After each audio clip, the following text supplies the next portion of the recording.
ng report. Sa ito, Genesis chapter 22. Genesis chapter 22. At ulit ko yung dadalhin ito po sa buhay ni Abraham na siyang kaibigan ng Diyos. Chapter 22.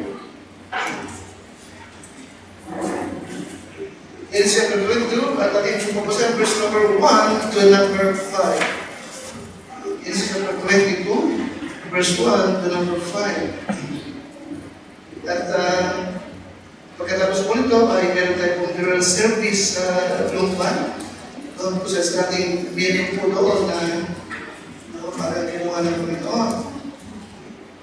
Genesis chapter 22, verse number 1 to number 5. Ang punanto po kayo ay magkaroon na tayo po ng palitang pagbasa. Verse number 1, and it came to pass after these things that God did tempt or test Abraham and said unto him, Abraham, and he said, behold, here I am. And he said, take up thy son, and go to Isaac,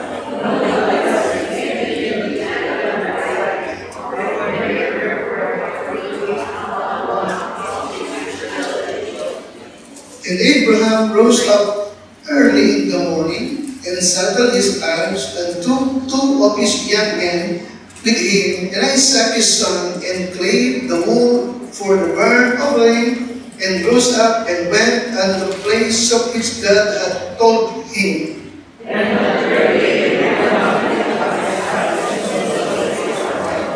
Kay lahat, and Abraham said unto his young men, abide ye here with your eyes, and I and the land will go yonder and worship and come again to you. Isa po sa kakaibang request na hinihiling ng Diyos sa tao ay itong ginawa niya kay Abraham.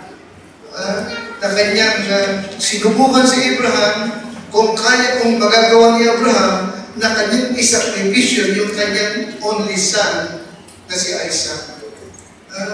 But again, according to verse number 1, that God did test Abraham.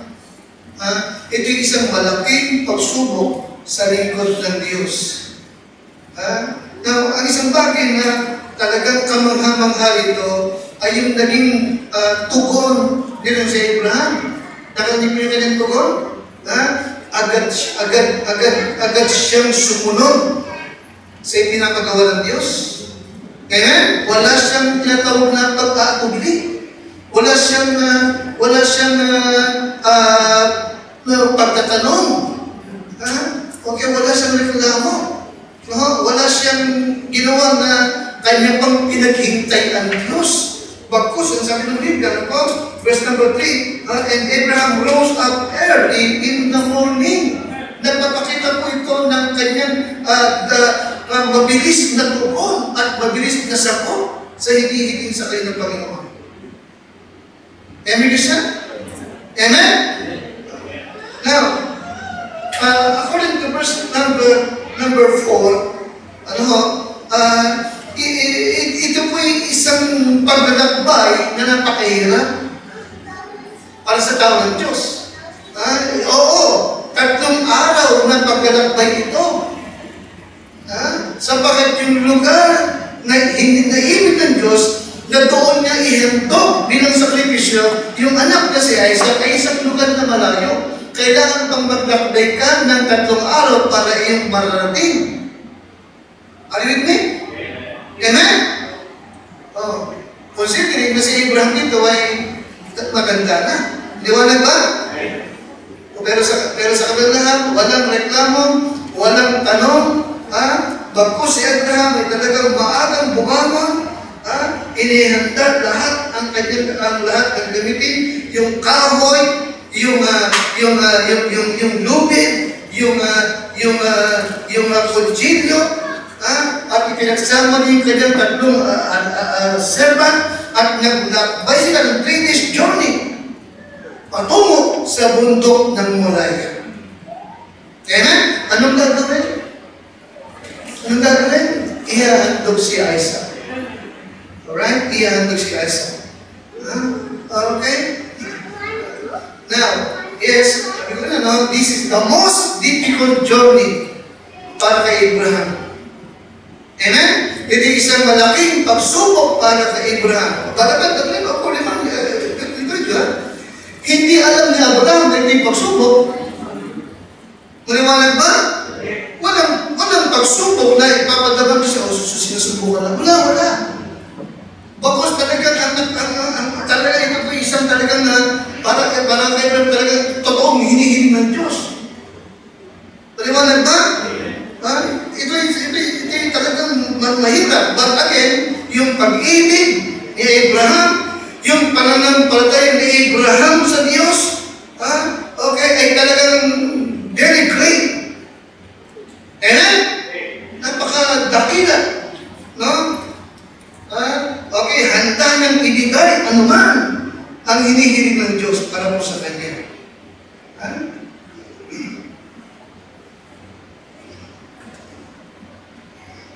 Now, in verse number 6 to number 8, and Abraham took the wood of the burnt offering. Dumating na sila doon sa bundok ng Moriah. Sabi niya sa kanyang dalawang tauhan, maiwan kayo rito, ako at yung bata lamang ang aakit ng bundok. Sasamba kami. Paliwanag ba? Paliwanag ba? Now, ito po yung act of worship. Alright? Ito po yung akman ng pagsamba. No? Alright? Na ano ng paghahandog. At pagdating sa bundok, verse number 6, number 7, nagtanong si Isaac, okay, amang Abraham.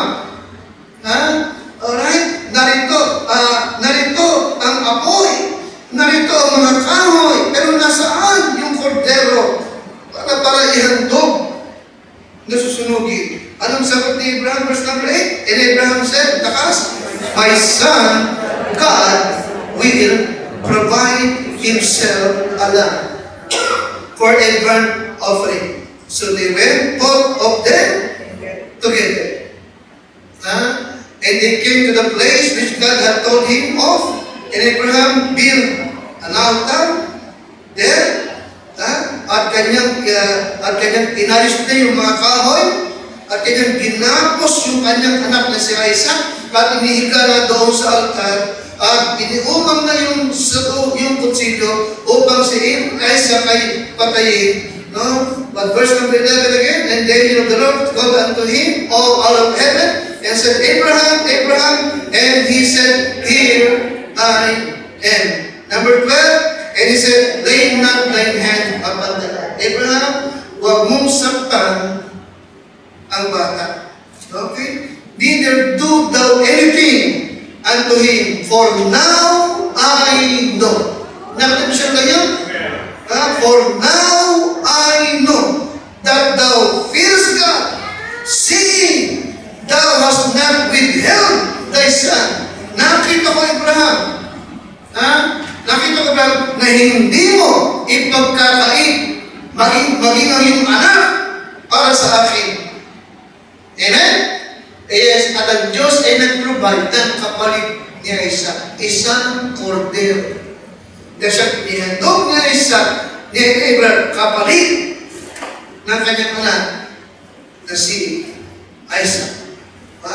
Alright, verse 15, and the angel of the Lord called unto Abraham out of heaven the second time, kakadalas nga, verse 16 to 17, and said, By myself have I sworn, say the Lord, for because thou hast done this thing, at hindi mo ipinagkait sa akin ng iyong anak na si Isaac, ang iyong anak na si Isaac, that in blessing, I will bless thee. Every reason? In blessing, I will bless thee. Alright, now, ito po, pangyayari ito, sa buhay ng si Abraham, ay ibig kong makita po ninyo, no? That yung tatlong bagay na magagawa ng isang mananampalataya na sa tuwina ay mayroong garantiya ng pagpapala ng Diyos. Kaya rin ay guaranteed blessing. Sapagkat sa ngayon po sa talatang 6 hanggang 52, no? Ginarantiyahan ng Diyos na si Abraham ay kanyang pagpapalain. Nakatay po yan? And then he said, ginarantiyahan ng Diyos. Ano sabi ulit sa verse number 16? Ano sabi ulit? And God said what? By myself have I what? I sworn. Ano yung sworn? Ano yung sworn? Ipinangako ko. Maliwanag ba? Ano ba yung pwedeng nagalag ng pangako? Isinusumpa? Ano? Agalag. Okay? Pakilakas niya. At sinabi sa aking sarili ay sumumpa ko. Now, okay. Sino ang nagsasalita dito? Ang Diyos. Maliwanag ba? At ang Diyos ay sumumpa. Ha? Okay? Sabi ng Panginoon, sapagkat ginawa mo ito at hindi mo ipinagkait sa akin ang iyong anak, ang iyong bugtong na anak. Ito mo? Verse 17, na sa pagpapala ay what? Pagpapalain kita. Ito yung okay? Kaya ginarantiyahan ng Diyos ang pagpapala niya kay Abraham. Sapagkat si Abraham, no? Ay mayroong 3 bagay na kanyang isinagawa at ipinakita sa Panginoon. Alright? Yes, 3 things. 3 things. There are 3 things na dito, the believer can do that always guaranteed God's blessing. Lord, help me, Lord, na sa maiksing sandali ay aking pong muling ipaabot sa iyong mga anak. Ito pong pagsubok na ginawa mo kay Abraham. At dahil dito, Panginoon, ginarantihan mo ang pagpapala na ibibigay mo sa taong ito. Na Lord, I pray, matutok po kami, and I pray, my Lord, masunod po namin po ito sa iyong awag biyaya. Sa pangalan po ng Panginoon Jesus. Amen. Guaranteed blessing. At 3 bagay na magagawa ng believer that always guarantee what again? God's blessing. Okay? Number 1, faith. And guys yan? Faith. Pananampalataya. In Hebrews 11 and verse number 7, by faith. Nakatabi yun? Hebrews 11 and verse number 7. Tayo nga po lahat. Ready? By faith. Okay. Verse number 8, I'm sorry. By faith, Abraham, when he was called to go out into a place which he should offer, receive for an inheritance, obeyed, and he went out not knowing whither he went. Nakatabi niyo? Verse number 17, pakalakas. Lakas, verse 17, ready? By faith, Abraham, when he was tried, offered up Isaac, and he that had received the promise of offered up his only son, his only begotten son. Okay po? Ano yung number 1 na kanyang isinagawa? Yes, nanampalataya sa by faith, kanyang inihandog yung kanyang anak na si Isaac. Alright? Kasi tandaan po, no? Faith always brings God's blessing sa buhay ng isang mananampalataya. Pakilakas ka? Faith always what? Yes, it always what? It always brings what? God's blessing sa buhay ng isang Kristiyano. Amen, isa? Amen? Sapagkat yun ang itinuro sa atin ng Diyos, di ba? Romans 1:17, the just shall live by what? Yes, mabubuhay ka na sa pananampalataya. Alright? And without faith, it is impossible to please Him. Amen? Kaya Christian, yes, no, faith brought God's blessing. Okay? And you cannot please God kung walang pananampalataya. Alright? Now, ano nga yung faith? Luke chapter 5, verse number 5. Gusto ko yung Biblia ang sumagot sa inyo. Luke chapter 5, verse number 5. Alright. Now, what is faith?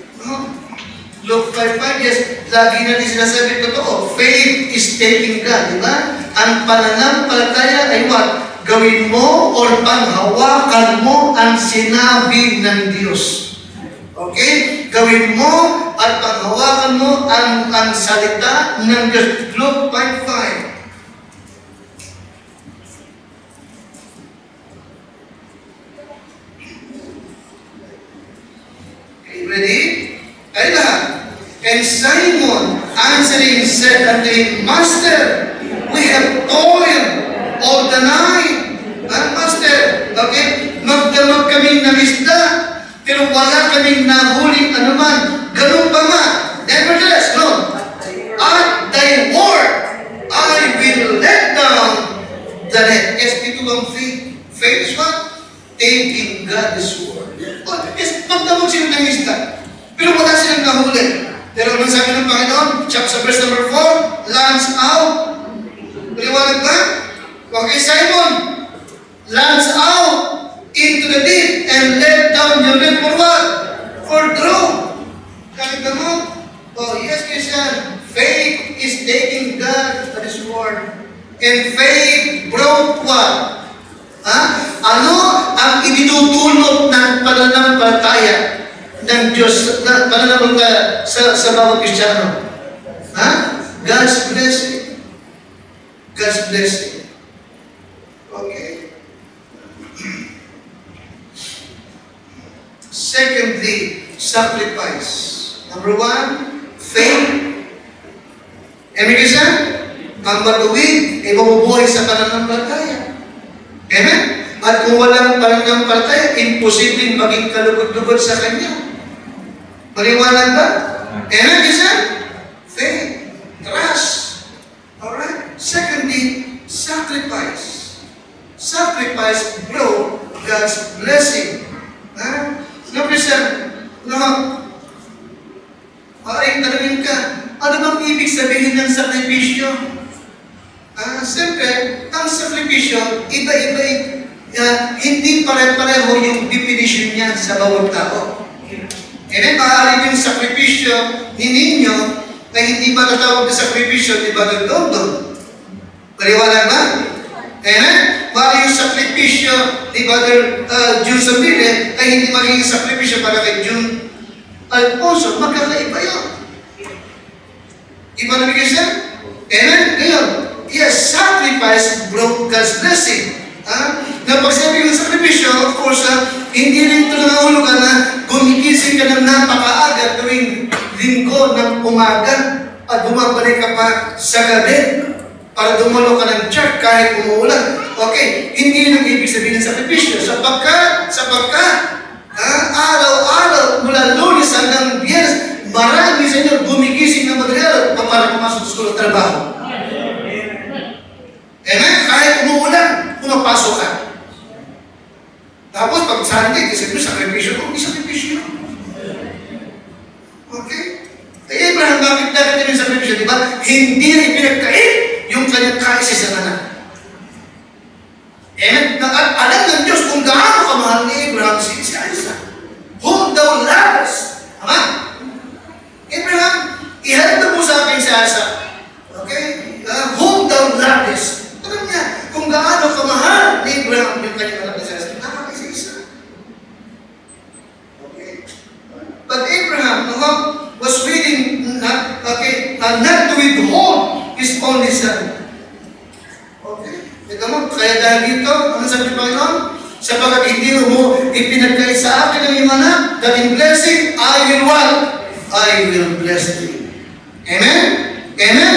Sapagat nakita kay Abraham, number 1, yung what? Number 1, yung faith. Amen? Number 2, yung willingness ni Abraham to what? To sacrifice, ang magsakripisyo. Isakripisyo yung kanyang anak na si Kristo. Okay. Now, ano nga ba ang sakripisyo? At paano matatawag na sakripisyo ang ginagawa mo sa Lord? No, Psalms 54 and number 6. Psalms 54 and number 6. Tingnan po.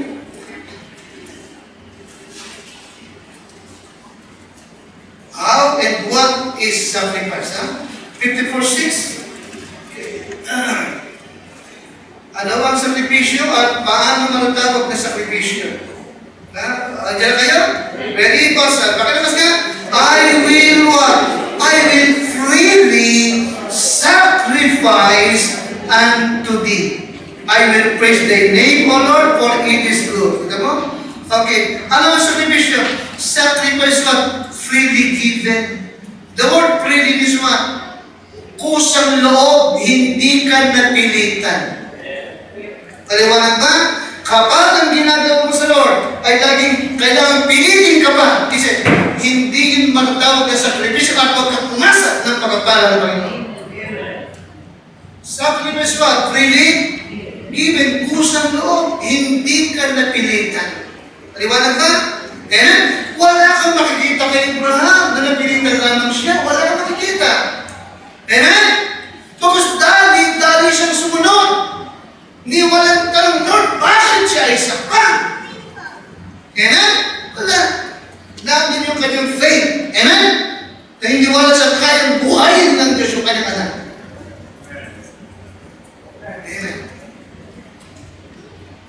Nandun yung kanyang love sa Panginoon.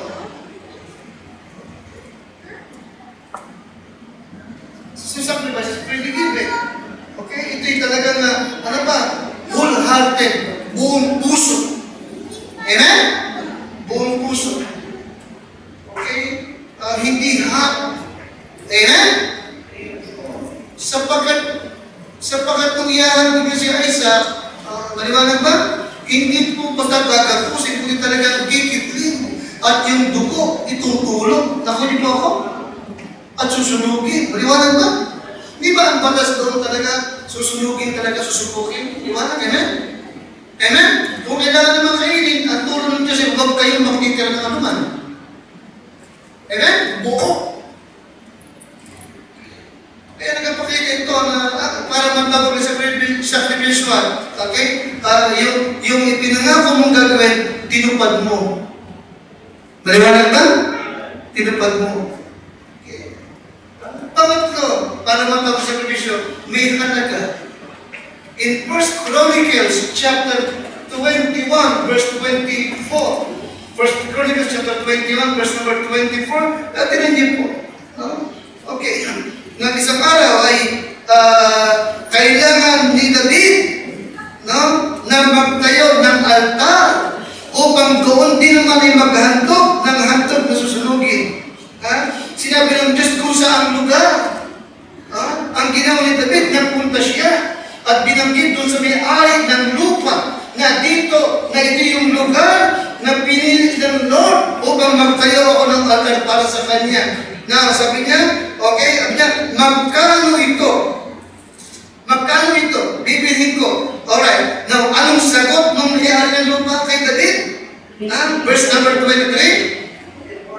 And Ornan said unto David, take it to thee, and let my Lord the king do that which is good in his eyes. Lo, I give thee the oxen also for burnt offering, and the threshing instrument for wood, and the wheat for the meat offering. I give it all. Nakatid mo yan? Yung may-ari ng lupa, sabi, no, huwag mo nang bayaran, ibibigay ko yung lupa sa iyo. At ibibigay ko rin yung mga hayop na kailangan. Anong sagot ni David? Sa verse number 24, pakalakas.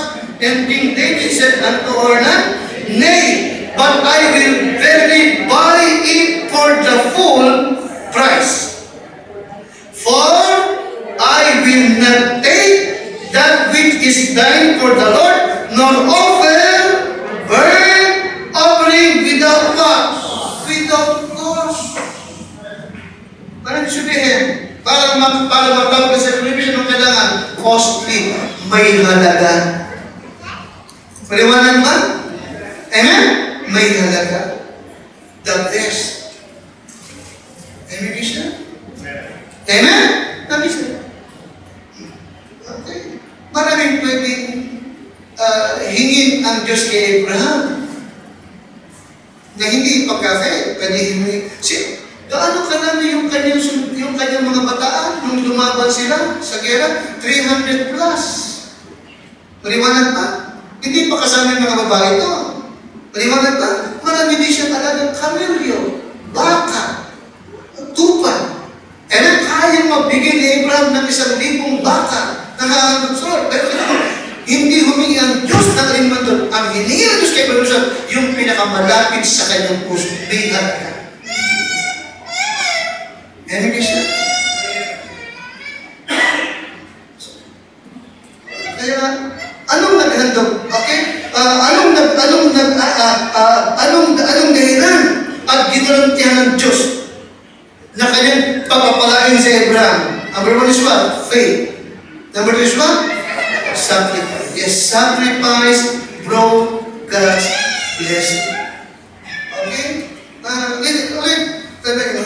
If you are not willing to give back the one thing na gusto mong gawin, okay? Hindi ka makakita ng blessing mula sa Diyos. Because sacrifice brought God's blessing. Amen? Kaya matulog tayo. Matulog tayo na anuman, okay? Matulog tayo na hindi ka napipilitan na. Liwanag na? Amen? Matuto kang ginagawa mong lahat sa sapagkat gusto mo siya i-please. Amen? Hindi ka dapat pilit. Liwanag ba? Hindi ka dapat na itulak pa. Hindi. Alright. Pangalawa, ibigay natin sa Lord yung the best at maibigay sa Kanya. Okay? Pangatlong bahagi. Verse 22:18.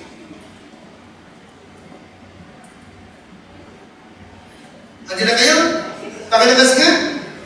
And in thy seed, lakas po, shall all the nations of the earth be blessed. Hindi lamang niya pinagpala si Abraham, kundi, alipala bakit? Si Abraham ay ginawa niyang pagpapala sa lahat ng tao sa buong mundo.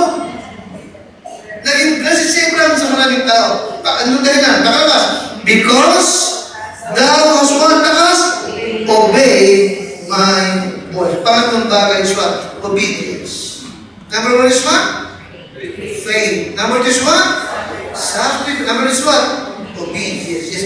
Obedience brought God's blessing. Okay, yes, Christian. Obedience brought God's blessing sa buhay ni Abraham. Alright? At naging pagpapala pa siya yung kanyang binhi sa buong mundo. Every Christian? Totoo naman, di ba? Hanggang ngayon, ang Hudyo, blessing sa mundo. Amen? Every Christian? Pag may cellphone ka, sino nagsimula? Saan ka ng cellphone? Sa Motorola. Sino ba gumawa ng Motorola? Hudyo. Israel. Liwanag ba? Ultrasound. Saan galing mo sa Hudyo rin? Yes. Amen. X-ray. Sa Hudyo rin. Nakikinig ka sa akin? Maraming bagay. Lahat ng mga lahat ng mga sikat na artista, even Elvis Presley, Hudyo, di ba?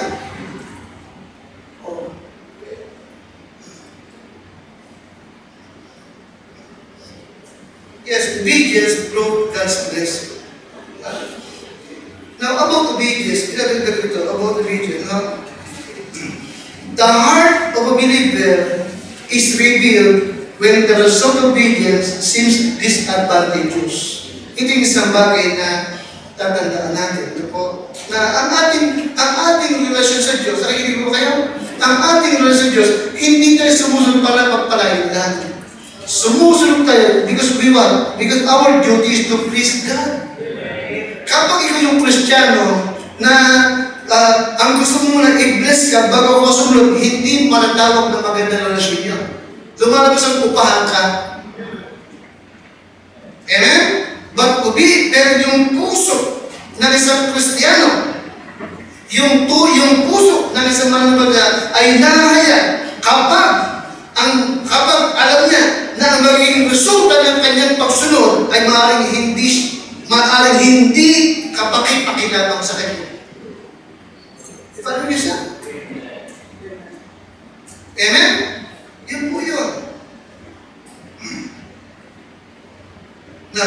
Yung bang pagsunod ni Abraham para ihandog yung kanyang anak na si Isaac, alam ba niya na may blessing? Alam ba niya? Wala siyang alam. Amen? Wala siyang alam. Matawag ba? Wala siyang alam. Alam ba niya makikinabang siya? Wala siyang alam. Ang alam niya ni Yeshua, hinihingi ng Diyos yung aking anak na si Isaac. Pero ibibigay ko. Amen?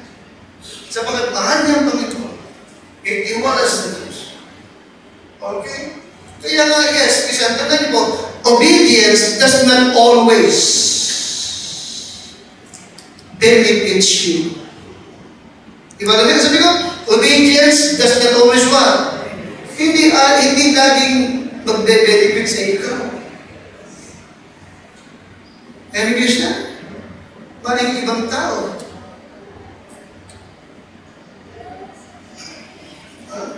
And obedience does not always agree with your what? Your plan. Sabi ko, obedience does not always agree with what? With your plan. Amen? Kaya nga, kung yung gusto mo ay iba sa gusto ng Diyos, susunod ka pa rin ba? Alibigin? Amen? Si Propeta Daniel ba, nakita ba niya na makikinabang siya sa kanyang pagsunod sa Panginoon? Amen? Hindi naman, amen? Sumunod siya to pray. Pero nang naging bunga, inihagi siya sa yungib ng Lord. Tama ba? Amen? Yung tatlo ng kaibigan. Tama? Sumunod sa Diyos. Hindi lumuho sa Diyos-Diyosan. Nakinabang ba sila? Anong binunga? Inihagi sila saan? Sa ligliliyag noon. Hindi agad din nakita yung blessing.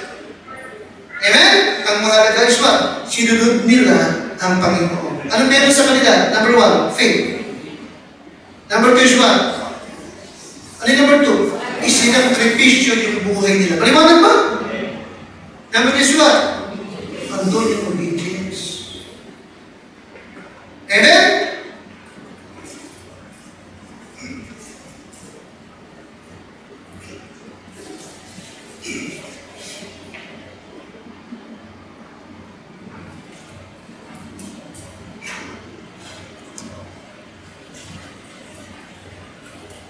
Tingin, pagkagin sa lahat, diba? Siya yung dito. Maring may gusto ka, hindi na gusto nyo sa iyo. Amen? Amen? Ano binabalik ka? Sa lumang kasi, marami itong mga dalaga tayo, talagang major. Dito, makaganda rin dalaga natin. Okay, kaya talagang yung mga anak ng Diablo, nag-i-spot sila. Amen? Amen isa? Paring sa pakikipaglaro ng loob mo, mahulog ang loob mo. Saan sa'yo? Paano mo sabihin Diyos na hindi yun para sa'yo? Makikinig ka sa akin?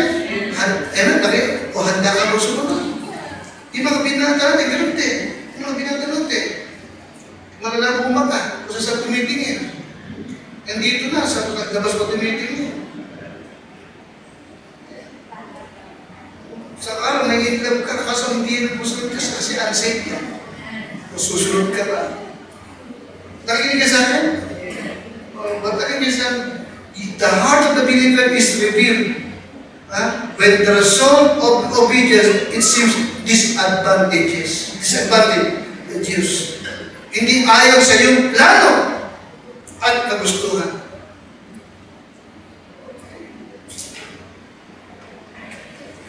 But that is obeying the Lord. Nakikita mo ba kayo? Obeying the Lord, when it does not benefit you, it pleases God. Doon siya nalulugod. Amen ka siya? Amen ka siya?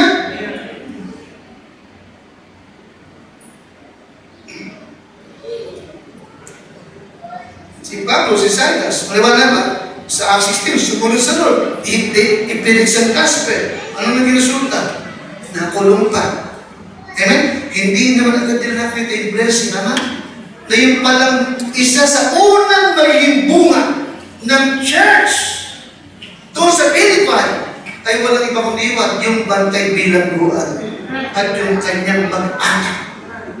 And listen, sumunod, pero hindi agad nakita yung benepisyo. Okay? Yes, listen. Obedience brought God's what? Blessing. You see, faith, then what? Sacrifice. Okay.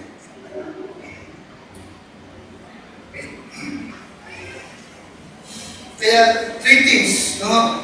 Na mahalagang maunawa natin patungkol sa bagay ito, ha? Okay. Now again, listen, sa binigay ko mga illustration about faith, sacrifice, obedience, ano makita? Okay, God never said it would be easy to live by faith.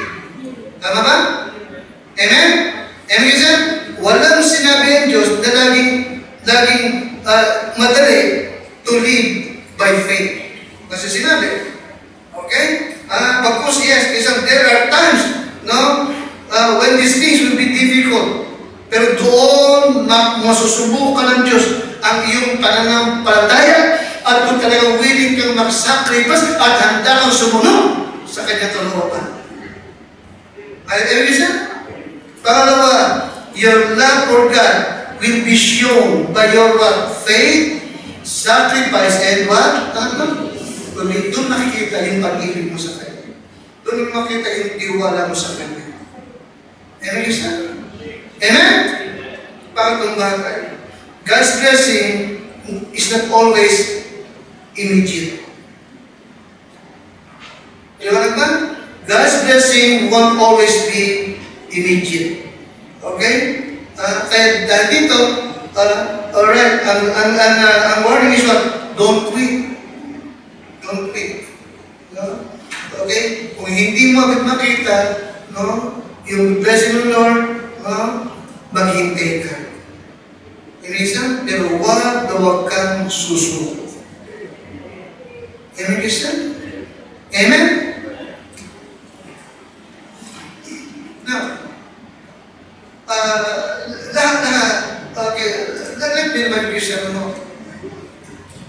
nangako ang Diyos kay Abraham na magagaling sa kanyang maraming hari.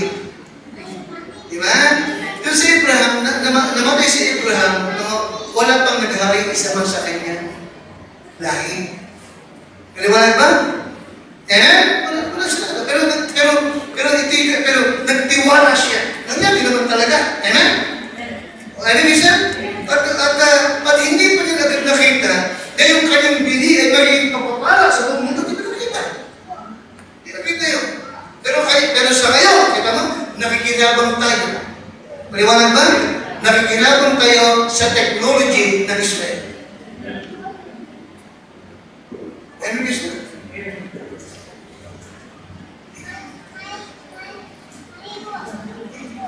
Yung Iran, na mortal din ang kaaway, na talagang sumumpa, na uubusin nila ang Israel. Ngayon ay dumadanas ng napakatinding pagtuyo. Napakatinding pagtuyo. Dumadanas yun. Now, sa palagay niyo, kanina yung sinisisi ng Israel ang pagtuyo sa kanila? Si Israel. Alright? At maraming European ang naniniwala na kagagawan nga ng Israel. Bakit meron doon technology ng Israel para makontrol ang weather. Tinatanong ng Israel, hindi umiinay. Possible. Amen? Sapagkat nakagawa sila ng river sa gitna ng disyerto. And reason? At saan man magtago ang kanilang mga pinuno ng kalaban nila, alam nila kung nasaan. Nauubos nila. And reason? Amen? Sila ang number one na kaaway ng terorismo sa buong mundo. Amen. Amen? Malaking tulong sila sa Amerika. Okay? Now, anong din na sapagat yung kanilang amang si Abraham, number one is what?